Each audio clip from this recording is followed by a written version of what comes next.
Still awake, still feeling. This is Scoop with Hershey Sunday after dark. What's up, beautiful people? It's Hershey Sunday, and I'm back with the scoop after dark. How are you? Well, wherever you are, whether you are at work, driving in your car, at home taking care of them children, okay? I want to let you know that you are safe and very much welcomed here.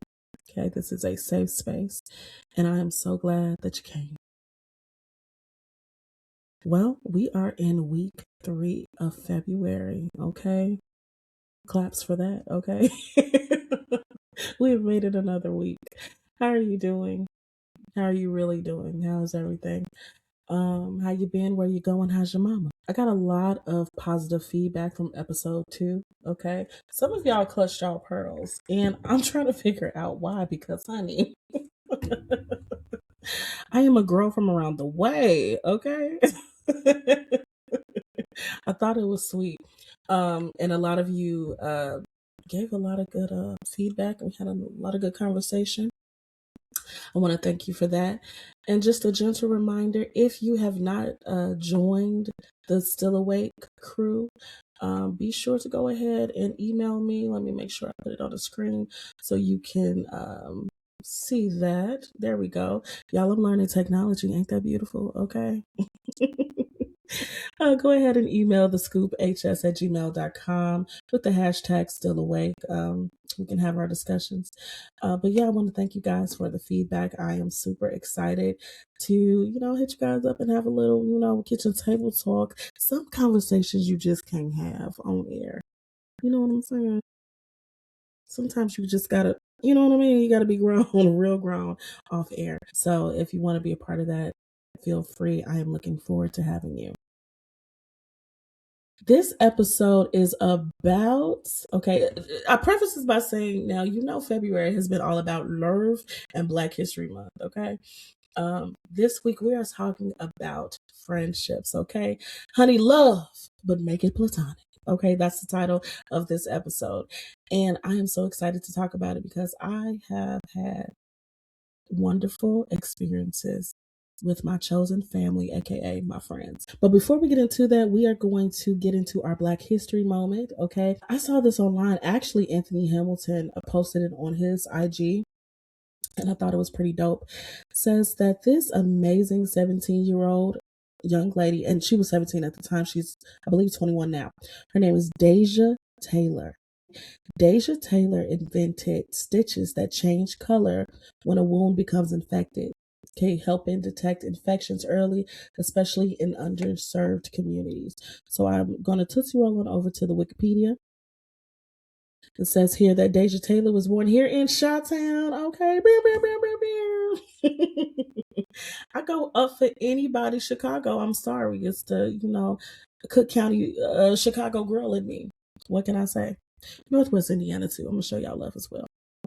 In October 2019, Taylor invented medical sutures that change colors to indicate a wound infection as part of a science fair. She, in 2021, was named the finalist of the Regeneron Science Talent Search and received the Seaborg Award. It says here she is the founder and CEO of Varigate Health, a medical device company. Snaps up for my dear queen sister. Okay. Baby, we are making Black History 365. Ain't no breaks, okay? Black excellence indeed. I'm so proud of you, Deja Taylor. Go on, girl. All right, y'all. Now, this week in What Brought Me Comfort, I want to talk about a few things. I went back to the gym, okay? A few days. All right, let's clap it up for me, okay? Finger claps. I'm trying to stay consistent. I got super sick. I think everyone got sick with some type of flu or COVID, mutation last year, the end of last year. And I was doing so well. I was consistent doing my, days a week, and I got sick and fell off the bandwagon. Well, now I'm back. Okay, honey, I'm back. And I'm like, okay, I have to keep this going. So I was able to do that and had a really good time. I had lunch with my mother, which was a grand old time. Funny enough, had lunch with my mom unexpectedly. We had had a conversation, and then she so happened to be close to where I am, and I'm going to lunch herself. And I'm like, okay, well, I'm gonna meet you there, girl. And we had a good time. Shout out to Peppy's. But we had lunch, and this couple that was like behind us in the booth, he was like, hey ladies, would it be okay if I shut the blinds like here? I guess the sun was coming. He said he was also kind of paranoid, which I didn't unpack that. Ate my business, okay? But he was like, oh, thank you. Y'all was so nice. Like, let me get y'all a drink and whatever y'all want on me. Okay. We can do that. Because we had, me and my mom had a cute little quaint, cocktail already. And so when he was like, get whatever you want, I did just so. I'm good at following directions. And had a really good conversation with he and his wife. He was definitely like a person that was very animated, and the wife was just, more of the quiet side, introverted. She just seemed really sweet. So, shout out to y'all. Y'all made our day. Jill Scott's new album, it dropped today. Did y'all listen to it? Because I did. Shout out to Q. Q is one of my best friends. Shout out to him because we've been discussing this album and some of the songs. Now, y'all, first listen to the album. Don't just take my word for it. Jill Scott gave us a baby shower play album. And let me explain what I mean. Jill Scott has songs in there that gives go-go music, gives house music. Baby, it's a spoken word, it's R&B, it's ragtime, swinging 20s music, like it's a 70s black exploitation movie music. It's, Philly music. She's freestyling. Baby, it's some of everything. But somehow it all kind of goes together. You know how on a baby shower plate, right? Okay, let me get into my foodie bag real quick. On a baby shower plate, you got a bunch of random that you gonna have a chicken wing or two, depending on who you are. Okay, you're gonna have your baby shower meatballs, your rotel, maybe a sub sandwich or two, depending on who you are. Because I mind my business. Some chips and dip, maybe a deviled egg. That's what she gave us. She gave us, baby, y'all wanted an album? Okay, well, I got something for everybody, literally. Literally. I have to. She gave like a Black History moment. Chill. She gave us songs to hunch to. Like, Jillith from Phyllis. Like, how could I not love you? I'm going to the concert. I told some of my girlfriends, like, we're going to be up in there, and I'm going to wear the most auntie's outfit I can find. I'm going to dig into my sha-na-na-na-na, and I'm going to cultivate the most auntie's outfit I can find. Okay? I can't wait. I cannot wait. Now, me and Q had went, the reason why Q and I had this conversation was because we had went to see Jill Scott in New Jersey. Ooh, was this 2018 in New Jersey? And honey, her feet was hurt. Her feet was hurting, right? And she gave us a real cute, probably like an hour show, maybe. Was it an hour cute or was it like 45 minutes? 50 minutes. She said her feet was hurting and she got off stage, baby. She wasn't, it was either her feet or her back. Either way, Jill said, touch me all over, or whatever she was singing back then. It was, I know that's the new song. Don't come for me. Okay, I know Jill Scott. I play ball. But it was still a good show. She was still singing the house down. The mic was very much on. And I would go back. And I am. So as soon as them tickets hit for the tour, Jill, don't forget your girl. Okay. And if I can, speak to you a spell, if you want to come on the scoop, honey, and talk about this album, you are more than welcome, honey. Okay? No invitation needed. Love is Blind is back. Have y'all watched that? Have y'all watched Love is Blind? I'm gonna be honest, I'm gonna be fast forwarding to get to the real tea. Like, I can't sit through all of the confessionals of them lying to each other. Like, because it's. Oh, y'all like my cup? Hold on. If you can't see me, I am swirling around a tumbler with some sparkling water and ice and a lime wedge. Let me take a little sip. A little ASMR for you. But yeah, I'm gonna have to fast forward it because I'm not about to sit through y'all lying to each other. I really feel like, Lauren and Cam, and it was another couple too. Who were they? I feel like they were in the same season as Lauren and Cam. I can't think of them. I can't. Oh my god, I can't. But I feel like those are the only two that I really remember um, being with the people they originally started with, and they're flourishing. So, if you haven't watched Love Is Blind, you want something to do, go ahead and do that. Oh my God. I also handle some administrative business tied to a potential opportunity, okay, that I'm really excited about. I don't want to talk about it too much, you know what I'm saying? But please send your good vibes, please, because your girl's trying to elevate. Okay, she's trying to spread her wings, all right? So I'm excited about that. Last but not least, what brought me comfort, this weather. If you're in the Chicagoland area, you know that Chicago is very much, sometimes I feel like a nut, sometimes I don't when it comes to the weather, especially in February. So we are having like 50s. Next week is going to get into the like low 60s. I will be outside. I don't know how long because, I got things to do, but I will be outside and this weather has really helped. I went on a walk to enjoy the breeze. It was really nice. So if you're in the Chicagoland area and you're enjoying this weather, baby, please take advantage of it because you just never know. But what brought you comfort this week? I hope it was something good. Okay. And if it didn't bring you comfort this week, baby, there's always next week. Okay. We always have a redo. Thank goodness. All right.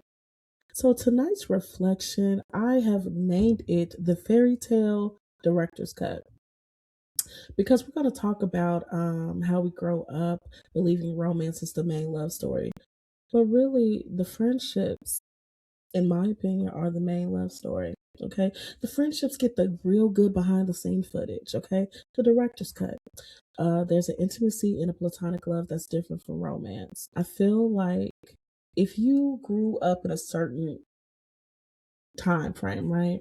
At least for myself, a lot of us were taught that, the goal is marriage, have a family if you're able to, focus so much on your partner, pour into your partner. And while all of that is true, I fear that a lot of us of a particular age weren't taught the balance of maintaining fruitful friendships. I'm not talking about the toxic ones or the ones you've outgrown for good reason. I'm talking about the good ones. To just, pour everything into your marriage. Every single thing. You don't have an identity. You are, the person that you marry. Now, granted, your spouse should be your best friend. I believe in that. But I also feel like, man, we take for granted your platonic friendships, the people that have been there to see all of the seasons. You know what I'm saying? Even the things that you don't show your partner, the conversations that you have about your partner that your partner don't know about. You getting tired of his funky draws, he getting tired of yours. You got to vent to your friends about it, and they're there for all of that. And I just feel like they get the real inside scoop of your life. And I just want to give a shout out to all of my closest friends, my dear friends who have been there through all of my seasons. I can reflect on some situations where I really had people come through for me in a way that a partner has never, if I'm being quite honest. Like when I think about like, what I want in a partner, I have to go back to like my friendships because those are my real true loves. Like my my tribe. You know what I'm saying? Like people who have actually been there who are not afraid to be honest with me, but have been encouraging, have been supportive, have loved me through so many things. They they've seen me in 4K for real. They know me even when I don't want to admit certain things. They know me. I may, oh no, I don't feel that way. Girl, yes you do. Remember what happened in 78? It's one of those. And I love them for that. They see when you're shrinking, they see when you're glowing, they see when you are excited about something. They see all. They are your unpaid therapist. Now, I will say also too, if you need a therapist, please get one because your friends can't be, your punching bag, or trauma dumping on them constantly.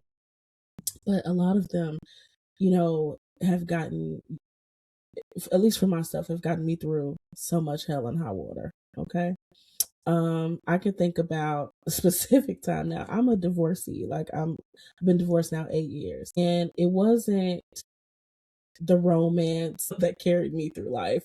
Obviously, it's my friends. And I'm gonna be honest, some of them, again, when you grow up a certain way and you feel that, oh, my priority should only be this, and you don't know how to quite balance, there are a lot of things to caveat that.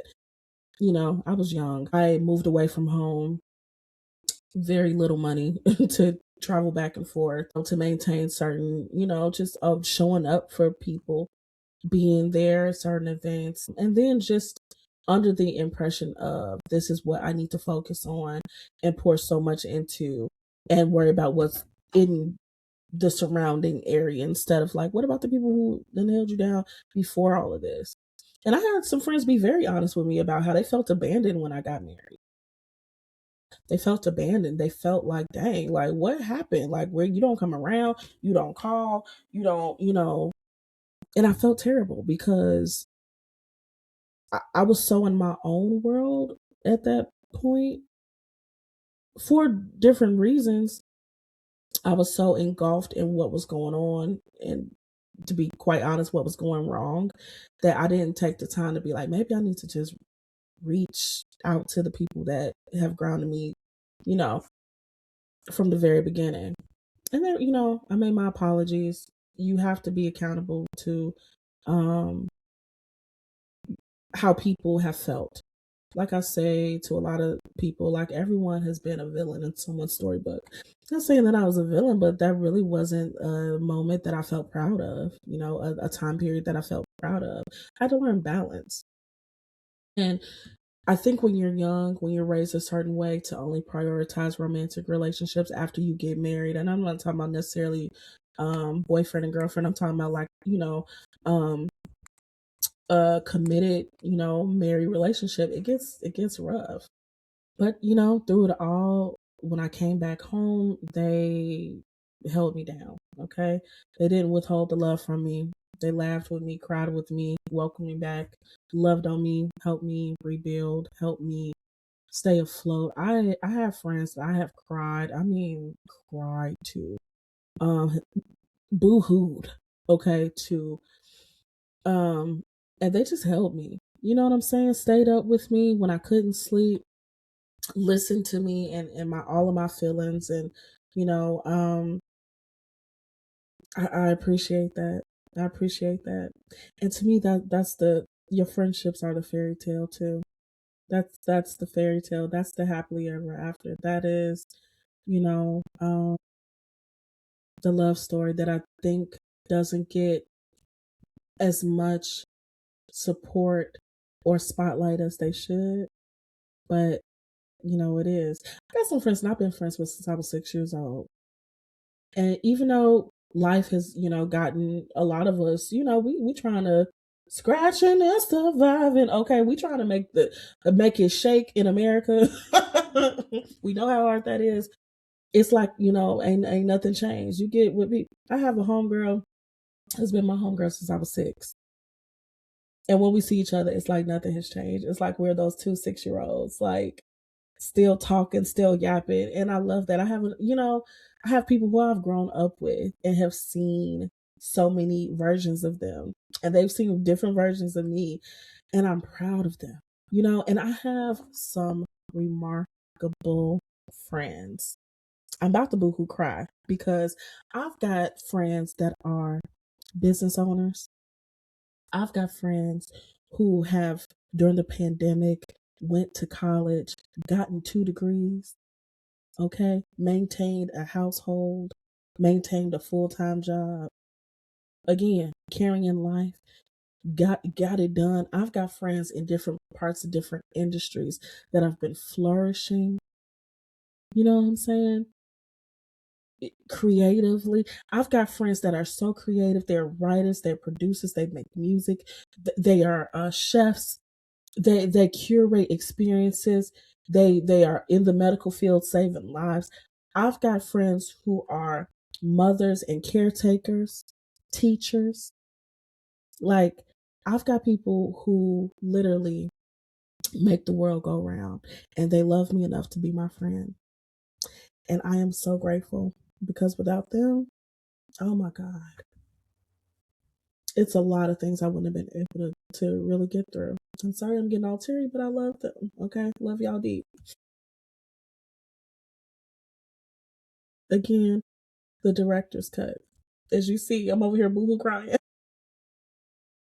But they are remarkable people. They are. And what became clear, the next topic, the next theme of this show, what became clear to me is that what I have written down is that romance can fail, but friendships often remain. I had a good girlfriend of mine send me a story. Was it a story or a poem? Child, don't get me to lying.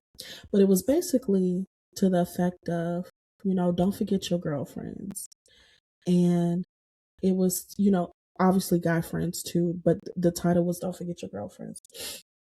And basically it told the story of how, your friends are there when, you know, a new move, a new change of career, you're not quite feeling yourself, you may get sick.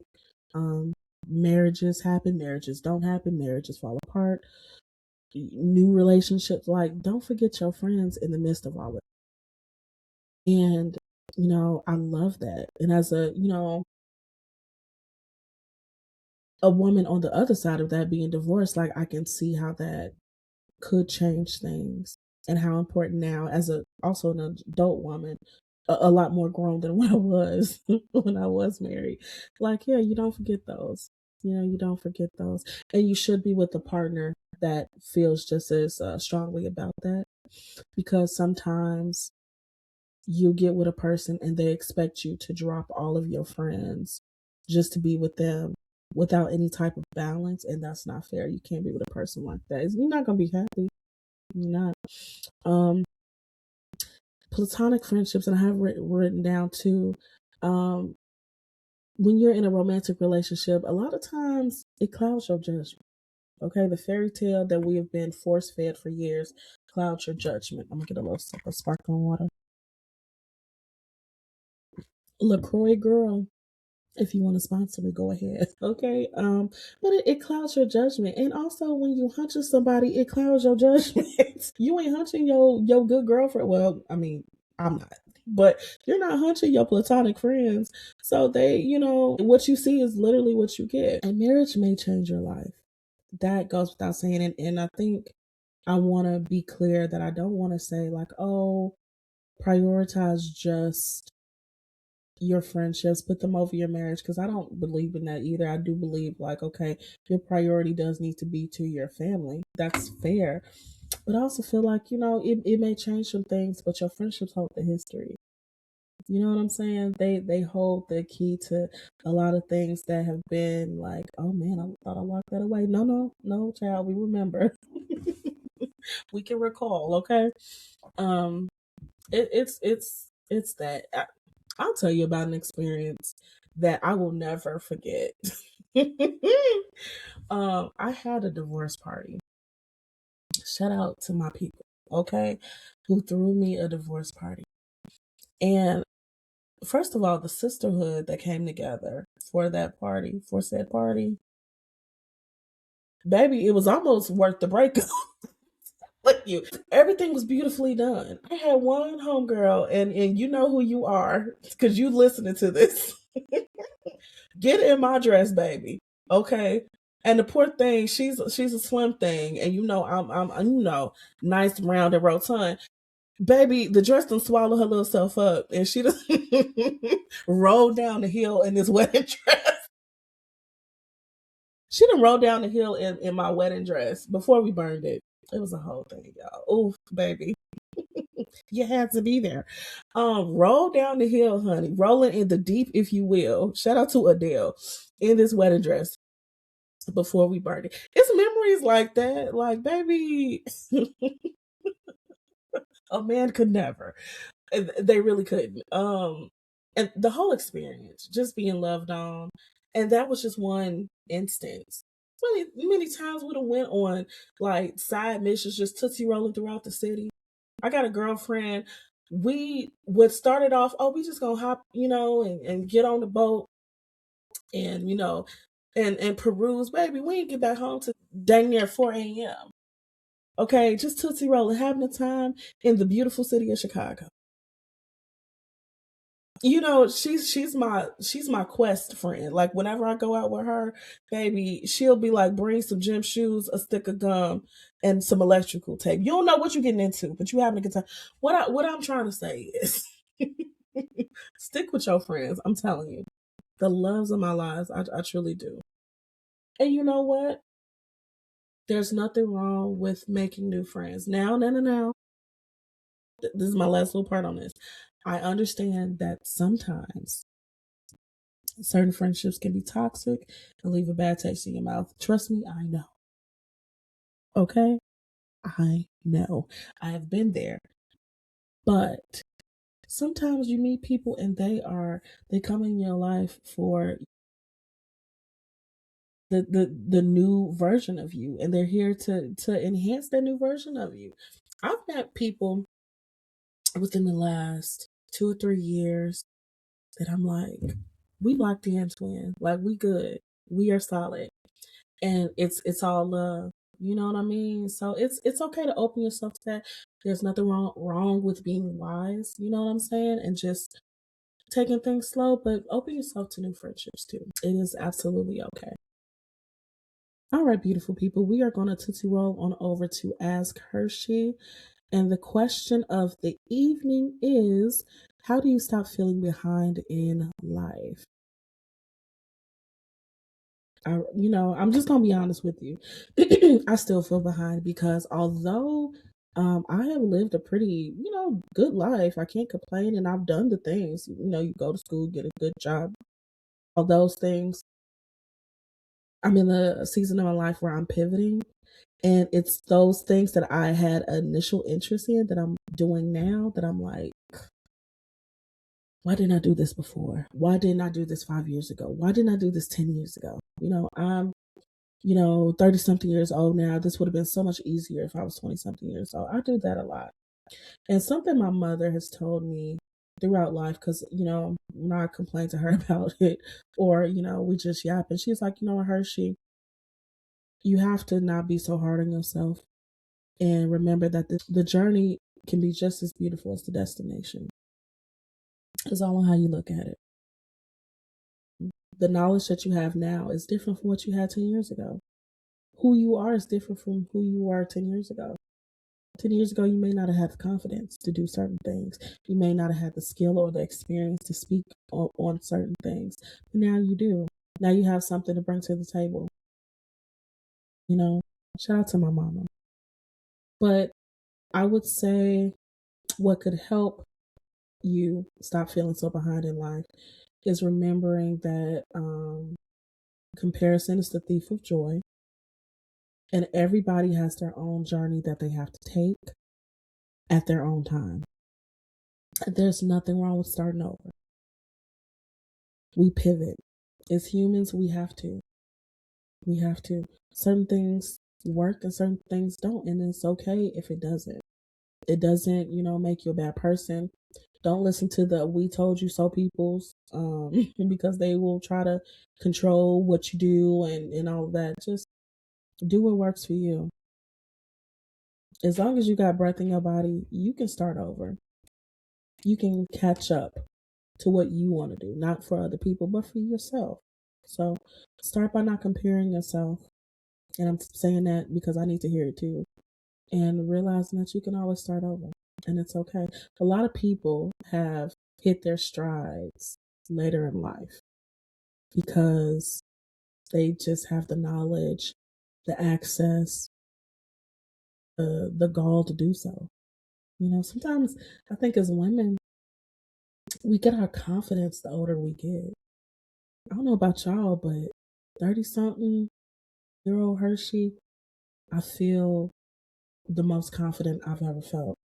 I feel the most beautiful I've ever felt. And I didn't feel that way in my 20s. But the older I get, the more confident I am in myself. So I would say start there.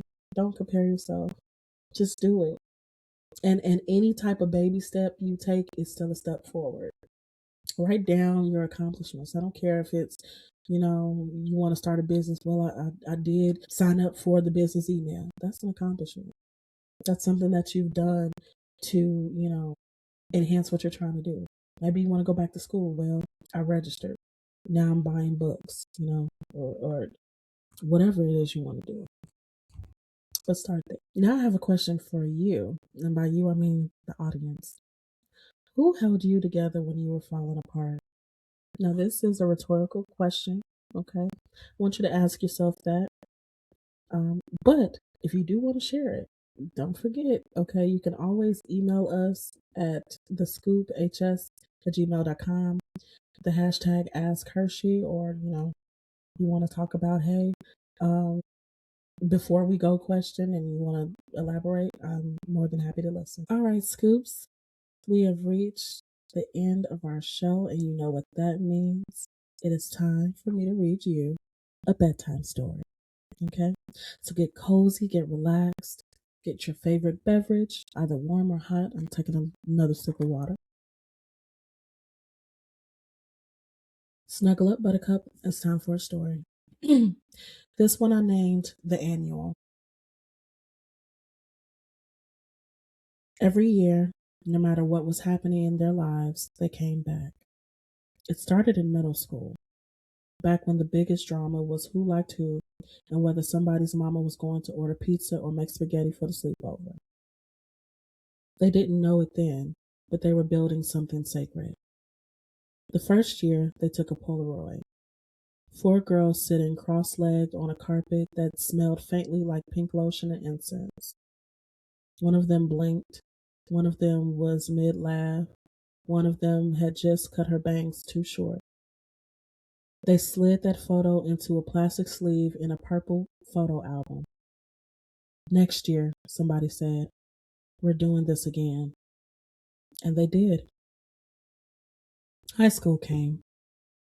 The Polaroids turned into disposable cameras, then digital cameras, then camera phones. The album got thicker. Some years they were skinny. Some years they were thicker. Some years somebody was in love. Some years somebody was pretending to be. But every year they came back. The rule was simple. No matter what life did to you, you show up. College tried to separate them. Jobs tried to distract them. Men tried to rearrange them. One year, one of them didn't speak much. She had just lost her father. They didn't force her to talk. They just sat closer. Another year, one came back with the baby on her hip and exhaustion in her eyes. They passed the baby around like a blessing and told her she was still herself. Another year, one came back divorced. Mascara heavier, silence longer, ring gone. That night, they didn't ask her what happened. They said, you're home. And they meant that. Now they watch stories about women surviving, healing, rebuilding. Sometimes they rewatch the old ones just to see how naive they were. Girl, that was not love, somebody would say. And they would all laugh. Every year, before midnight, they took the photo. Same couch, different versions of themselves. One year, somebody had locks down her back. Another year, a bald fade. Another year, gray at the temples.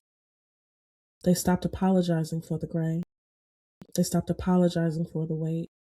They stopped apologizing for needing therapy. Before they went to sleep, they passed the album around. Each woman added something to that year's sleeve. A concert ticket stub, a hospital bracelet, a business card from a new venture, a folded poem, a tiny ultrasound photo, a dried flower from a funeral. Life. raw and unedited. They didn't always agree. They didn't always understand each other's choices, but they stayed, they witnessed, they loved without possession. No one was competing, no one was performing. There was no physical intimacy clouding judgment, just history, just memory, just I knew you before the world did.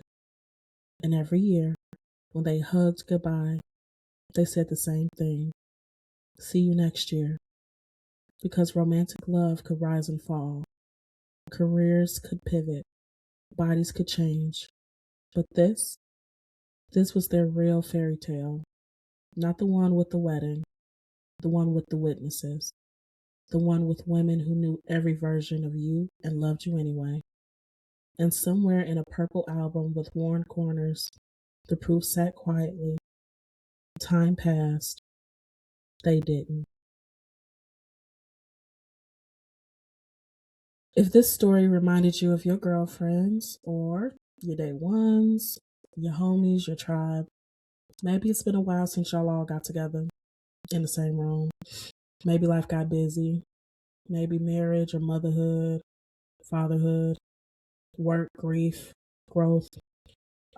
Maybe it pulled y'all in different directions. But there is no time like the present to reach back. So plan the dinner, send the you up text, book the trip, start the group chat up again. Because romantic love is beautiful. But that platonic love, that's the kind that carries you when everything else shifts. So you don't have to wait for a crisis to reconnect. You can celebrate each other while you're still whole and while you're still here, while you still can laugh at the same old stories. Because your friends are a part of your love story too. I want to thank y'all for listening. I want to thank y'all for loving.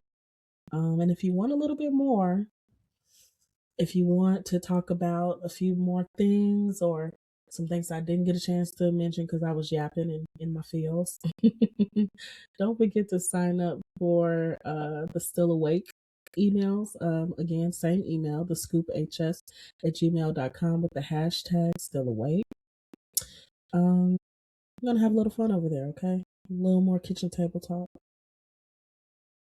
But, ladies and gentlemen, that is the end of the show. And I want to thank you so much for tuning in. So, wherever you are tonight, be gentle with your heart. And I'll talk to you soon after dark. Peace.